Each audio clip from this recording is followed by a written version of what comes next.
आजचा दिवस फारच भयंकर होता, असं मी का म्हणते? हे बुधवारी नवी मुंबई ते मुंबई ज्यांनी वाशी-मानखुर्द रस्त्याने प्रवास केलाय, त्यांच्या चांगलंच लक्षात आलं असेल. आज बुधवार, येत्या Friday, Saturday, Sunday long weekend येतोय.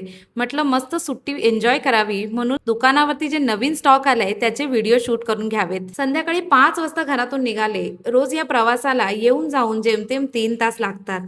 काम अर्ध्या 1 तासात होऊन जातं, म्हणजे एकंदरीत 4 तास पकडा ना. आज याच 4 तासाचे 8 तास कधी झाले मला कळालंच नाही. वाशी मानखुर्द रस्त्यावरती क्रेन कोसळले. त्यामुळे एवढा मोठा जाम लागला होता. आता कसं तरी कडेकडेने निघत आम्ही मुंबईला पोहोचलो खरे, पण आता मोठा प्रश्न होता की रिटर्न कसं जायचंय?